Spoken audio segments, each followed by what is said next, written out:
Hola, un saludo para todos. Qué bueno poder reunirnos una vez más y poder recibir la palabra de Dios, que nuestros corazones estén preparados, que seamos esa tierra buena, que la semilla caiga, sea entendida, pueda dar fruto para la gloria del Señor. El tema para esta semana es parte de una historia. No vamos a estudiar toda la historia, pero es una parte, la parte final de la historia, que se encuentra en San Marcos capítulo 5, del 18 al 20. San Marcos 5, del 18 al 20. Antes de leer, dar un contexto de la historia. Jesús pocas veces salió de Israel. Él, podemos decir que la gran mayoría de su ministerio lo hizo en la nación de Israel.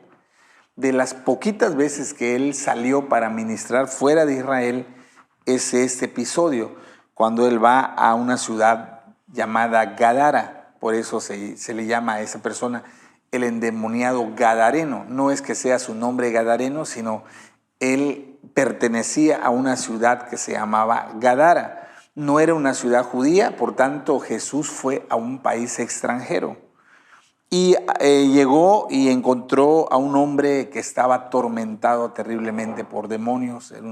Su estado era lamentable, era deplorable. Él dormía en el cementerio, en los sepulcros. Él andaba desnudo. Él se golpeaba, se lastimaba con piedras, se hería. Me imagino que tenía muchas cicatrices. Muchas veces querían ayudarlo y lo amarraban con cadenas, con grilletes, y dice la historia, la Biblia, que era tanta su fuerza que reventaba esas cadenas de metal, y no solo se lastimaba a él, lastimaba a los que estuvieran cerca de él. Entonces no se dejaba ayudar y andaba todo el día vagando, errante, gritando, atormentado. La vida de este hombre era terriblemente triste. No había esperanza, no había futuro. Nadie lo había podido ayudar. Él estaba condenado a seguir así hasta el día de su muerte. Y entonces Jesús llega, ¿no? Y entonces es donde vamos a estudiar. Jesús llega, lo libera de los demonios, y entonces versículo 18 al 20 dice: y al entrar él es Jesús, al entrar él en la barca, el que había estado endemoniado le rogaba que le dejase estar con él. Mas Jesús no se lo permitió, sino que le dijo: vete a tu casa y a los tuyos y cuéntales cuán grandes cosas el Señor ha hecho contigo y cómo ha tenido misericordia de ti. Y se fue y comenzó a publicar en Decápolis cuán grandes cosas había hecho Jesús con él, y todos se maravillaban. Entonces vemos que este hombre, hubo un cambio, una transformación. Fue algo maravilloso, fue un milagro notorio, fue un milagro increíble. Toda la gente quedó, los que lo conocían, y después de ver la transformación quedaron pasmados, ¿verdad? Cuando lo vieron, dice que estaba vestido, por primera vez lo vieron vestido, lo vieron peinado, lo vieron aseado, lo vieron, ya no, en sus ojos ya no había esa oscuridad, ya no había esa ira. Un hombre sereno, un hombre, bueno, quizás hasta le costó trabajo reconocerlo, ¿verdad? Y dice: ¿será él realmente? Para ellos fue algo impactante ver la transformación que ese hombre había experimentado al encontrarse con Jesús. Toda su vida había sido atormentado por demonios. La Biblia no dice de qué forma hayan entrado o por qué los demonios entraron a dominar la vida de este hombre. Solo nos describe la triste condición de la vida. Él parecía condenado a morir en esa lamentable condición. No había esperanza. Yo creo que aún su familia ya había perdido la esperanza de decir: creo que así se va a quedar, creo que así va a morir, ya no hay nada que hacer. No lo podían ayudar. Entonces llegó Jesús. Jesús llega, como hemos aprendido, no era casualidad, no fue algo circunstancial. el que Jesús saliera del territorio de judío y entrara en una nación extranjera. Jesús ya sabía la condición de este hombre, Jesús sabía lo que le estaba pasando, lo que le estaba sufriendo, y él fue exclusivamente para librarlo de esa oscuridad espiritual que lo tenía dominado. Cuando él ya es redimido, cuando se rompe el yugo que había de esclavitud espiritual, entonces él quiere ir con Jesús. Y lo primero que quiero compartir es, cuando Jesús nos rescata del poder del enemigo, la gratitud debe llenar nuestro corazón. Eso está en el versículo 18 y dice, y al entrar él en la barca, el que había estado endemoniado le rogaba que le dejase estar con él. Dice que este hombre le rogaba a Jesús, quería ir con Jesús, quería que Jesús le permitiera acompañarlo, así como Pedro, así como Juan, así como Jacobo, muchos otros que andaban con Jesús. Y él estaba tan agradecido, él estaba tan lleno de gozo, no había manera, no había forma de expresar la gratitud que había en su corazón. Y él empezó a rogar. Esa palabra rogar quiere decir a implorar, a suplicar, a pedir insistentemente. Este hombre estaba consciente del gran milagro que Jesús había hecho en su vida. No, por lo que veo, la reacción de él es que él recordaba cómo era su vida pasada, que él estaba consciente de todo lo que había vivido, de todo lo que había sufrido, de las condiciones tan deplorables en que había estado viviendo. Él recordaba, él lo tenía presente, él sabía el milagro tan grande que había recibido de parte de Jesús. Él se daba cuenta del destino trágico que iba a sufrir, a no ser porque Jesús llegó, porque Jesús le salió a su encuentro. Entonces él estaba consciente. Es cierto que aunque los demonios lo controlaban y lo hacían portarse de una manera muy, muy mala, él estaba consciente de lo que había pasado. Él podía entender lo que Cristo había hecho a su favor. Y Efesios capítulo 2, versículo del 1 al 5 dice así: en otro tiempo ustedes estaban muertos en sus transgresiones y pecados, en los cuales andaban conforme a los poderes de este mundo. Aquí Efesios, porque uno puede decir, pobre hombre, mira, es que los demonios como lo hacían. Pero aquí dice que todos nosotros andábamos dominados por los poderes de este mundo. Dice, se conducían según el que gobierna las tinieblas, según el espíritu que ahora ejerce su poder en los que viven en la desobediencia. En ese tiempo también todos nosotros vivíamos como ellos, impulsados por nuestros deseos pecaminosos, siguiendo nuestra propia voluntad y nuestros propósitos. Así como ese hombre que estaba dominado, que estaba controlado por la fuerza del mal, así nosotros también, antes de que Cristo llegara a nuestra vida, había muchas cosas incorrectas que estaban dominando. En algunos puede ser que era algún tipo de vicio, en otro puede ser que era el rencor, la amargura, en otro puede ser que era la depresión, en otros a lo mejor era un carácter explosivo.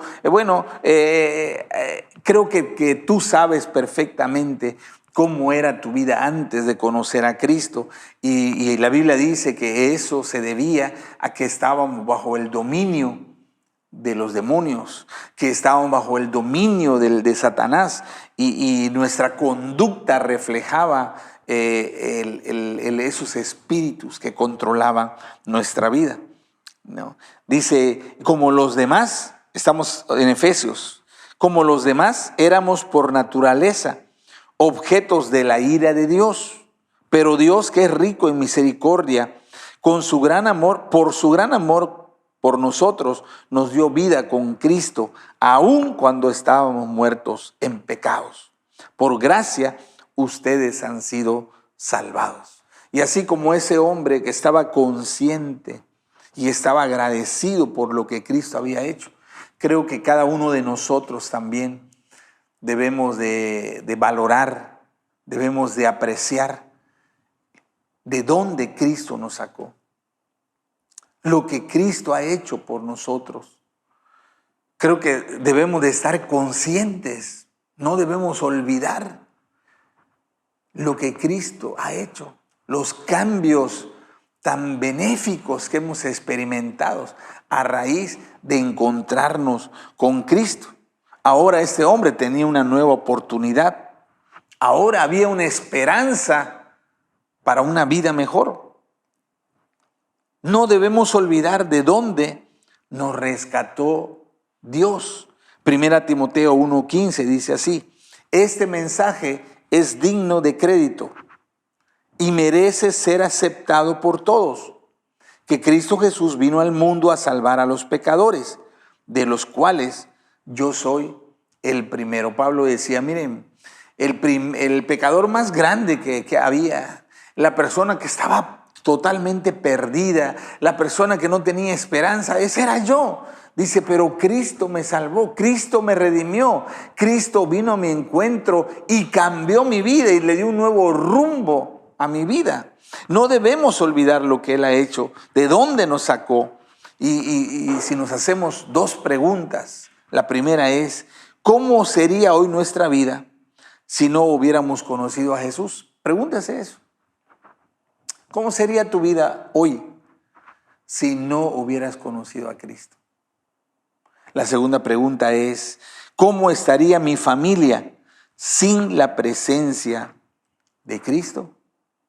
Y al hacernos esas dos preguntas, solamente podemos agradecer lo que Cristo ha hecho.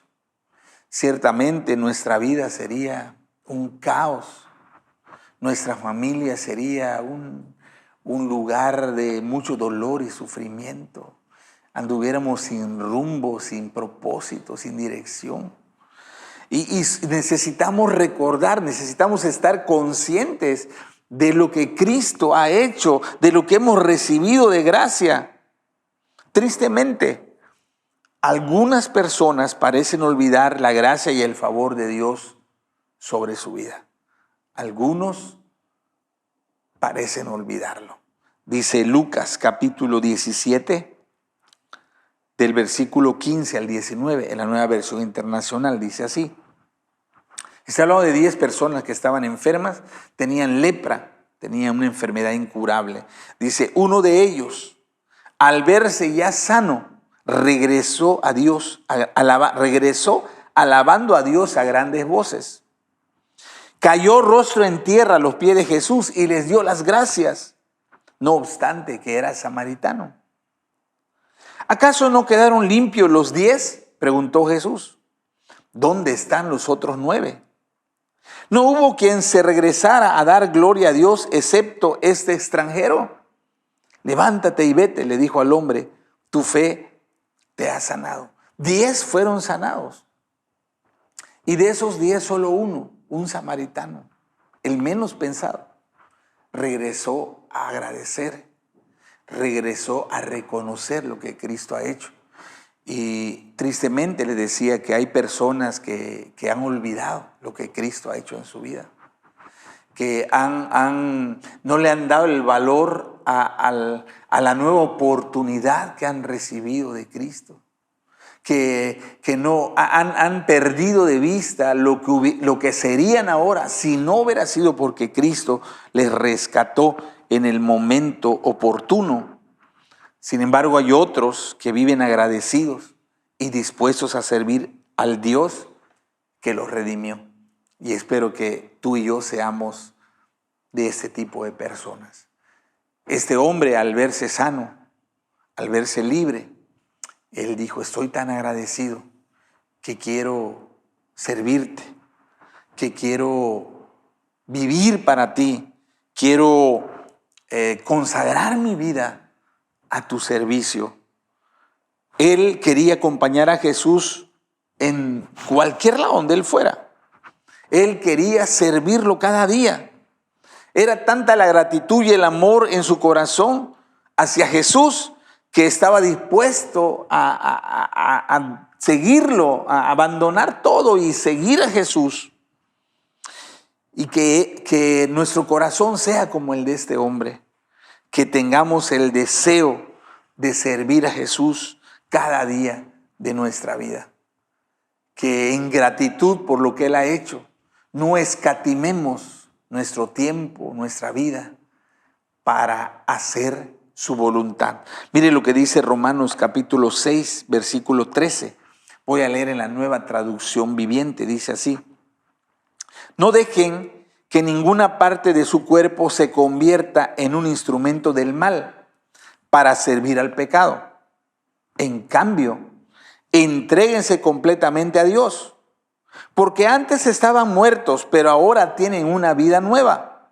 Así que usen todo su cuerpo como un instrumento para hacer lo que es correcto, para la gloria de Dios. Ese hombre, antes de conocer a Cristo, él era un hombre violento, era un hombre atormentado. Como le dije, dormía en el cementerio, andaba desnudo, se golpeaba, se lastimaba, se hería a sí mismo. Y ahora que había sido redimido, él, ahora que ya estaba vestido, que estaba en su juicio cabal, ahora que su mente estaba lúcida, él dijo: yo quiero ahora servir a Cristo, yo quiero ahora ir con Él, yo quiero ponerme a sus órdenes, yo quiero vivir cada día de mi vida para agradecer lo que ha hecho por mí. Que cada uno de nosotros podamos tener esa gratitud que nos impulse a servir al Señor que nos ha salvado. Lo segundo está en el versículo 19, dice así: mas Jesús no se lo permitió, sino que le dijo: vete a tu casa, a los tuyos, y cuéntales cuán grandes cosas el Señor ha hecho contigo y cómo ha tenido misericordia de ti. El deseo de Dios es que compartamos con los demás lo que Él ha hecho a nuestro favor. Cuando Cristo vio a ese hombre decidido de ir con Él, de seguirlo a todos lados, no es que fuera malo lo que Él quería hacer, pero el anhelo, el deseo de Dios, y tenemos que entender eso, Dios deseaba no solo rescatar a ese hombre, al endemoniado. Dios sabía que en esa región había miles de personas que también estaban bajo el poder del diablo. Personas que estaban bajo el yugo de esclavitud espiritual. Y Dios y Jesús anhelaba que así como ese hombre había sido rescatado, todos los demás tuvieran la oportunidad de conocer al Dios que puede transformar su vida. Entonces, el anhelo de Dios es que nosotros le sirvamos a través de compartir nuestro testimonio con los demás. Y le dice Jesús: ve a tu casa y a los tuyos. Jesús le da un encargo. Le dice: mira, agradezco tu deseo de ir conmigo, pero tengo una tarea importante. Si me quieres servir, si quieres agradecerme, ok, entonces quiero que vayas con los miembros de tu familia. Eso incluye sus padres, no sabemos si era casado o no, sus hermanos, sus primos, sus tíos, sus sobrinos, toda su familia extendida. Dice: quiero que vayas a ver a tu familia, quiero que le cuentes a ellos lo que he hecho. Diles cómo te liberé del poder del enemigo. Diles cómo tu vida ha cambiado a raíz de que te encontraste conmigo. Le dice, y no solo le vas a contar a tu familia, le vas a contar a tus vecinos, le vas a contar a tus conocidos. Dice: a todos los que viven en en Gadara, porque Gadara era donde él era. A todos los habitantes de Gadara, dice: quiero que le digas, quiero que le compartes, quiero que le cuentes. Nosotros somos responsables de que nuestra familia, de que nuestros conocidos sepan acerca de Jesús. Somos responsables. Dios anhela que tú y yo le contemos a nuestra familia, a nuestros amigos, lo que Él ha hecho por nosotros. El mejor servicio, el más grande servicio que podemos hacer hacia Dios es compartir con otros el mensaje de salvación. En 2 Corintios 5:20 dice así, Nueva Traducción Viviente: así que somos embajadores de Cristo. Dios hace su llamado por medio de nosotros. Hablamos en nombre de Cristo cuando les rogamos, vuelvan a Dios. Esa palabra dice que somos embajadores. Es decir, en el momento que Cristo transforma nuestra vida, Él nos nombra sus representantes aquí en la tierra. Él nos da una encomienda, Él nos da una tarea, la misma que le dio a ese hombre. Ve y cuéntale a tu familia, ve y cuéntale a los tuyos lo que yo hice por ti. Entonces es nuestra tarea. No debemos quedarnos callados, tenemos que hablar. Si nosotros nos quedamos callados, ellos no podrán conocer. Imagínense qué hubiera pasado, porque los habitantes de Gadara no quisieron que Jesús se quede. Como se asustaron por el milagro que Él hizo, le pidieron que se fuera y Él se fue. Entonces, si este hombre que había sido transformado, Él se hubiera quedado callado, toda esa gente no iba a tener la oportunidad de salvarse. Ni uno de ellos iba a poder conocer a Cristo, pero Dios anhela que ellos sepan, que ellos escuchen. Mire lo que dice la Biblia en Romanos capítulo 10, versículo 14. Dice así: ahora bien, ¿cómo invocarán a aquel en quien no han creído? ¿Y cómo creerán en aquel en quien no han oído? ¿Y cómo oirán si no hay quien les predique? Ese es el punto, ¿no? Que Dios pregunta, dice, ¿cómo tu familia va a conocer si no le predicas? ¿Cómo tus amigos, compañeros van a conocer si tú no les hablas? ¿Cómo tu vecino, cómo las personas que tú conoces, que te relacionas con ella, cómo podrán conocer, cómo podrán experimentar la redención si no se les habla, si no se les comparte? Quedarnos callado es un pecado grande. Quedarnos callado le niega la posibilidad a nuestros seres queridos de conocer, de experimentar el favor y la gracia de Dios. Por eso no debemos quedarnos callados. Recuerda que nuestra tarea es hablar. La tarea de Dios es salvar a la gente. En Romanos 1:16 dice así: porque no me avergüenzo del evangelio, porque es poder de Dios para salvación a todo aquel que cree, al judío primeramente y también al griego. Fíjese, dice, no me avergüenzo del evangelio, porque el evangelio tiene el poder de Dios para traer salvación, para transformar las vidas. Y aún aquella persona que parece que no tiene esperanza, y aún aquella persona que parece que nunca va a cambiar, si tú le predicas, si tú le hablas, el evangelio tiene poder para transformar la vida, para rescatarlo, para redimirlo, para darle una nueva oportunidad. Y no debemos de negarle a nadie el derecho de escuchar y de recibir el evangelio transformador. Y dice, cuéntale lo que Dios ha hecho contigo y cómo ha tenido misericordia de ti. Este hombre no era experto en Biblia. Recuerden que él acababa de recibir su milagro. Él no tenía una Biblia. Él no sabía ni un versículo de memoria. Y quiero que entienda eso, porque a veces una de las excusas que nosotros ponemos para predicarle a la gente es que no sabemos. ¿Y qué tal si me pregunta y no les puedo contestar? ¿Y qué les voy a decir? Y este hombre tenía ni siquiera horas, tenía un poquito tiempo en que apenas acababa de conocer. Apenas. No sabía, lo único que sabía es que su vida estaba perdida.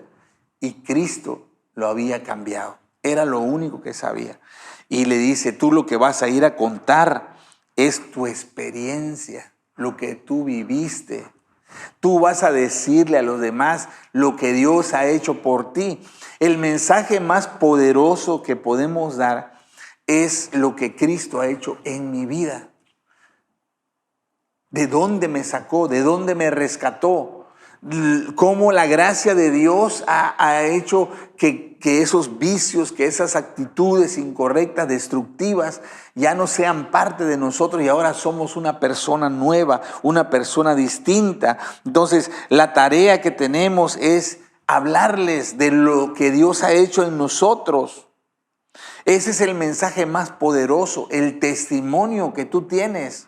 Es el mensaje más poderoso. Y sabe, como la gente de Gadara conocía a ese hombre. Ellos sabían cómo era él. Ellos sabían cómo vivía. Y de pronto cuando lo veían predicar a Cristo, se asombraban. Oye, mira, ¿qué le pasó? Oye, ¿cómo fue que cambió? Oye, mira, es un milagro. O sea, ellos, el mensaje era la vida transformada de este hombre. El poder de Dios que se mostraba en su vida transformada era el medio para alcanzar a las demás personas. Entonces, recuerda, no necesitas saber mucho de Biblia, pero mi tarea es cuéntales lo que Dios ha hecho en tu vida y cómo ha tenido misericordia de ti. Ese es el mensaje más poderoso que podemos compartir con los demás. Y creo que ahí todos nosotros podemos hacer eso. Podemos hacer eso.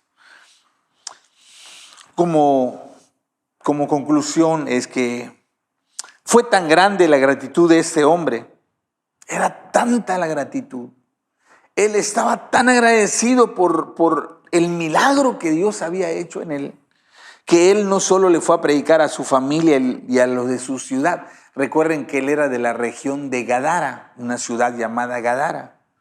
Pero él no solo le compartió a su familia y a los de Gadara, sino dice que fue por toda Decápolis. Esa palabra Decápolis quiere decir por 10 ciudades. Eran 10 ciudades que estaban muy juntas las unas de las otras.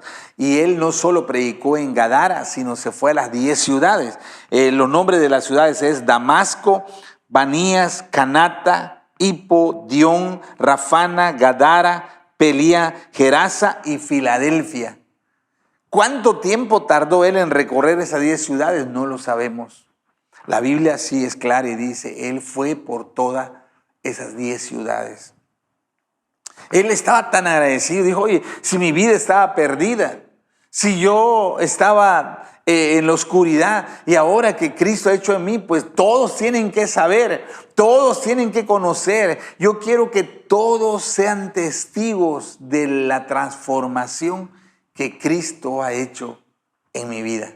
Y eso es algo tremendo, y eso es algo, es sorprendente, es asombroso el amor, la generosidad de este hombre. Es un corazón agradecido, y él no descansó hasta no predicarle a todas las 10 ciudades de la región. Ese es el plan de Dios para cada uno de nosotros.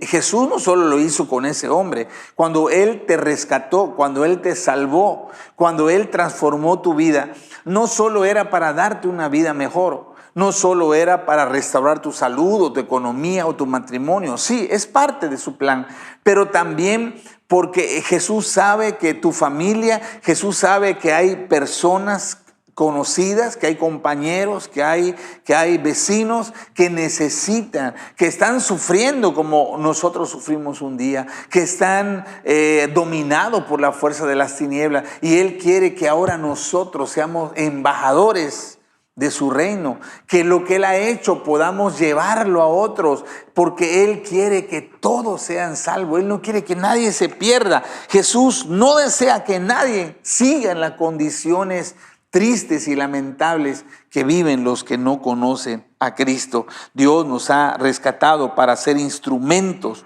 por medio del cual nosotros podamos bendecir a los demás.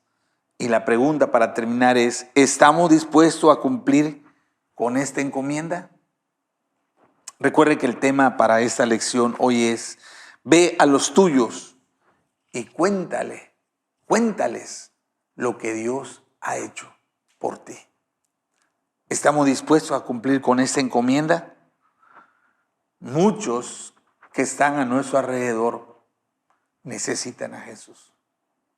Muchos que conocemos tienen problemas, tienen circunstancias muy difíciles y Jesús quiere ayudarlos. Pero el instrumento para que Cristo toque sus vidas eres tú y soy yo.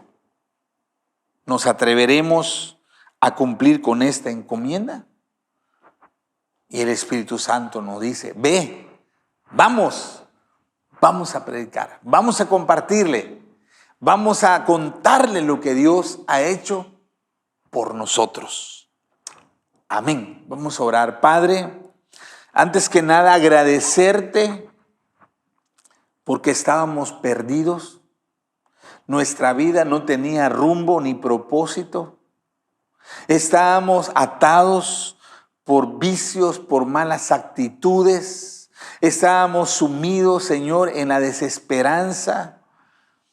Pero un día tú nos saliste al encuentro. Pero un día tú viniste en nuestro auxilio a través de alguien que oró, que nos predicó. A través de un instrumento tuyo pudimos conocerte. Y ahora nuestra vida ha experimentado cambios. Y ahora nuestra familia tiene un rumbo nuevo. Gracias, Señor, muchas gracias. No queremos ser ingratos, no queremos olvidar lo que tú has hecho. No queremos, Señor, ser personas que no valoren lo que hemos recibido de gracia. Pero hoy tú nos recuerdas que la manera de agradecerte es compartir con otros. Es llevar este mensaje del cambio en nuestra vida con aquellos que no te conocen. Es llevarles la palabra que transforma. Es presentarle un Cristo que tiene poder para cambiar su situación, para darle un nuevo rumbo, un nuevo sentido a su vida. Y Señor, usa nuestra vida, por favor. Quita toda timidez, quita todo temor, quita cualquier cosa que nos impida abrir nuestros labios, predicar, compartir, hablar, comunicar el mensaje. Es tiempo, Señor, de predicarle, así como este hombre, a todos los que están a nuestro alrededor, a todos aquellos que tú pongas en nuestro camino, Señor. Ayúdanos a ser embajadores de tu reino. En el nombre de Jesús. Amén. Amén. Amén. Muy bien. Ese es el mensaje para esta semana y que cada uno de nosotros, recuerden que estamos orando, estamos ayunando y pronto vamos a ir a compartir el mensaje, el evangelio, con aquellos que no lo conocen. Muy bien, recuerden que ya empezamos la Universidad de la Vida, el domingo fue la clase 1. Si alguien de su célula todavía quiere participar, lo puede hacer, es la última oportunidad ese domingo. Ya si falla ese domingo, pues ya no habrá más posibilidad, pero queda una última oportunidad. Así que si hay alguien que todavía está titubeando, si hay alguien que todavía está indeciso, anímenlo para que ese domingo ya pueda participar en la Universidad de la Vida los domingos a las 9:30 de la mañana. Y les recuerdo que tenemos capacitación los martes, cada martes a las 7 de la noche, para los que estamos en el desafío de evangelismo, para los que hemos decidido obedecer al llamado de Dios de ir a los nuestros y contarles lo que Cristo ha hecho por nosotros. Recuerde que el mejor regalo que tú y yo podemos llevar a los que amamos es compartirles el mensaje transformador del evangelio. Así que cada martes a las 7 de la noche nos vemos, primero Dios, para la capacitación. Muy bien, pues eso es lo que tenemos esta semana. Les amamos, cuídense mucho, que la bendición de Dios esté sobre su vida y que no quedemos callados. Compartamos el evangelio con los demás. Dios les bendiga.